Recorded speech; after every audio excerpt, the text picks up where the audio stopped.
Welcome to the Let's Talk About Talking podcast with your host, Adrienne Fuller, language and communications expert for kids of all ages. On this podcast, we talk about speech, language, and all things happening with your child, giving you specific tactical information you can use to help your kids talk, listen, and thrive in their academic journey.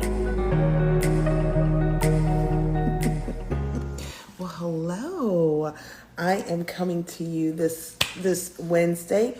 Welcome to the latest edition of Nap and Chat. I wanted to start by saying this. I always love to talk to parents, and I want to say I think you're doing a great job. So it's been a very hectic September. What happened in September? So it was a very hectic September, and we are now in October and chugging along. So I want to say you're doing a good job. I don't know if we tell parents that enough, and I know that it can be a little much sometimes with school and extracurricular. And if you have special needs, a child with special needs, you have to get therapies and all the other things. So cook dinner, make sure they're fed, make sure your kids are fed and clothed and okay. So I just want to start by saying, I think you're doing a great job. So today I have two things I want to talk to you about. My first thing is book spotlight. So every week I've always had a love of books. And I think in order to get kids talking, books can be one of the easiest things to use because hopefully they're always there. The libraries are opening up depending on where you are. And so, yeah, use your books and it's great. And it teaches kids to stay on task for a little bit of time and things like that. And then I have like a little illustrated thing I want to talk to you about, the building blocks of language and talking. But first, I wanted to say, it's not even a shameless plug, but I have written a book. It's in the link in my profile called 30 Days to Get Your Toddler Talking. I was messing around with the cover today and I was like, I think I want to change it. So it's a work in progress. I think I'm going to send out a little post and see if I can do a little one of those votes things. But today's book is Peek-a-Who, and it's by Nina Layden. It's a great book. Oh no, do you hear that? Right when I'm doing my live, the lawn people are working on the lawn. But Peek-a-Who by Nina Layden. Now, remember, in my program, in our clinic, you can use any book you want, but we love board books because they're made of cardboard, and for our little hands, or if they are grubby or messy, you can wipe them off and they still okay, and it's hard for them to tear them. They're toddlers, which is what my book is for. 30 Days to Get Your Toddler Talking. It's for kids aged 18 months to 3 years old, and that is the grabby stage. Like they're getting to know their strength and, oh my gosh, my extremities do these things. So we don't want to always scold them for that. They're just like have this new ability, so they're just trying it out. So Peek-a-Who. And so I'll go through a few pages. I never loved books with a ton of print for toddlers because I know their attention spans are really short. So I tend to use books with very few words. Like I said, you can use any book you want. You could have that child that loves books and will sit there and that's fine. And some of our kids are a little bit more energetic. So Pika, and see, it has different little peekaboo things. Moo! So when you're reading to your kids, don't forget, you can always point out what you see. We want to stay away from, what's this? Or what do you see? This is a what? So go ahead and say, oh, I see a cow. And that cow is black and white. And that cow says moo. Then you'll turn the page and say Pika, because we want to start to build that wait time, like Pika, boo, which is very appropriate for the month. We're in the month of October, so it's a great Halloween book. Pika, remember, you're going to wait and say Pika-zoo. this is a wonderful page for you to point out all the things you see on the page. Oh, look, I see a snake, and I see a penguin, and a peacock, a zebra, a leopard, a giraffe, and by the way, the sign for giraffe is giraffe, and a toucan. If you don't like that word, use bird. And an elephant, that's the sign for elephant. Elephant, all right? So it's great. And give your child time. So if you see that they're trying to say it, yeah, that is a zebra. All right? You'll turn the page and say, Pika, choo choo. Wonderful. Another great page that I love because it's colors. I love talking about colors. Oh, look, I see the red one and the yellow one and a black car and a blue train and a purple train and a yellow train. Oh, there's the beginning of the train, and that's the caboose. You can do all of that. You could talk about the grass. You could talk about what they say, what trains, what they say or how they sound. They say choo choo, so you could always do that. And then you'll say Pika, oh, my favorite, you, and then they would see their face. I love it. And you see, that didn't really even take long. Let me look. I've been on for 6 minutes. That's kept your child's attention for like 6 minutes. I mean, I was singing for the first part, but it's okay. But pick this book up if you have it. It's at your library. Now, for me, I always encourage parents, do not be afraid to get books from your library. You can always sanitize them if you're a little concerned. But sometimes a book that you loved as a child, your child may not love. Don't take it personally. Like, for me, it was Mandarin Oranges. Like when I introduced Mandarin Oranges to my niece and she hated them, I was like, you hate mandarins? So sometimes they won't necessarily like what you like, and that's okay too. And so I like to use the library. They still have that service if you're in Orange County that will deliver them to you. And so it's great, so you can try books out. Okay? So oftentimes parents will come into our clinic. My clinic is called Speech Builder Speech and Language Therapy. It's in Apopka, Florida. We get a lot of toddlers in our clinic, a lot of kids who are not yet speaking. And so oftentimes parents, I feel, expect them to go from not talking to talking. Like, we're going to come to speech for 6 months and then they'll be talking. And sometimes that does work. Many times there's a lot that goes on between not talking and talking. So today let's talk about, I want to show you, before you even get to talking, there are some things you and me, we need your child to do before talking can even start. Now, I've taken one of my favorite toys from the clinic. It's like these little Lego knockoffs, but I call them, now kids are calling these blocks. So anybody like old school, you'll say like, these are Legos, they're not blocks, but they call them blocks. So I just wanted you to have a heads up on that. But there's building blocks. So here's what I have. And I am so sorry that I wish I could flip this. I can't flip it so it's not, you're not seeing it backwards. So I hate that, but if someone has a suggestion how I can do that, let me know.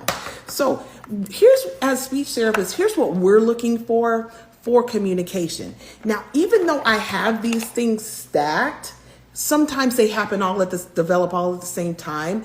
They can be developing as speech is developing. So do not think these all have to be set and in your child before they can talk. But what I'm saying is these are things we look for. They're foundational blocks of communication. The first one is eye contact. So when you call your child's name, they should be able to look at you, give you eye contact.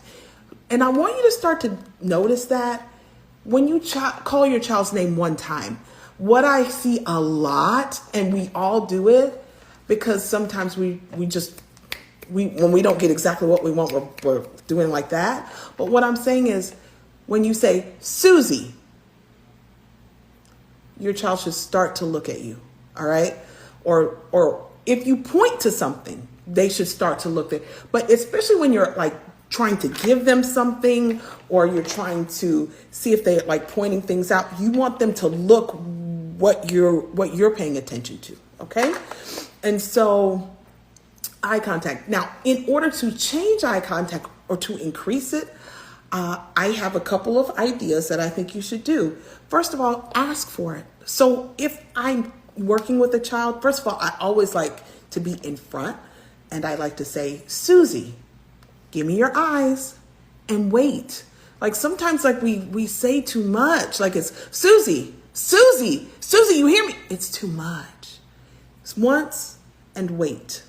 That I should trademark. Once and wait. Okay, so Susie, give me your eyes.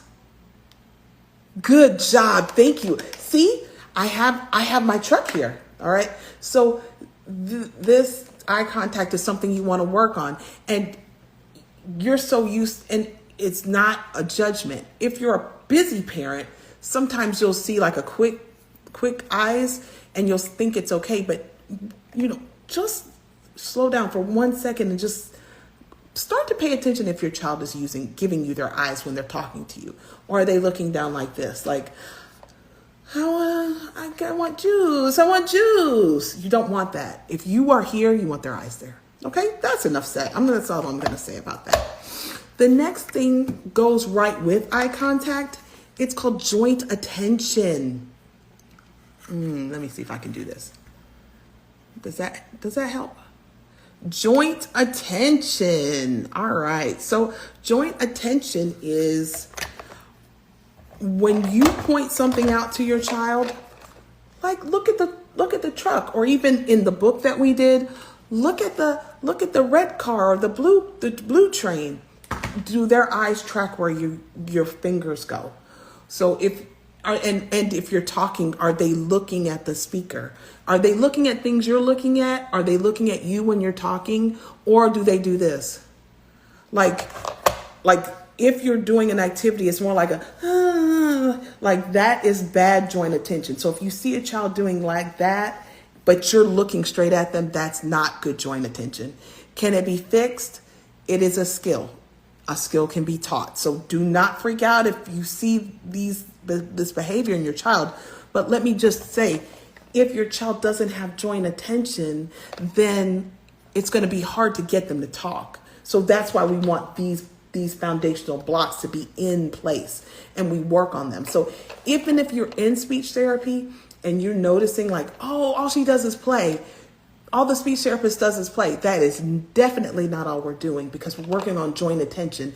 We need that focus. We need you to be able to track when we track, and we need you to follow along and come into our world in a sense. Okay.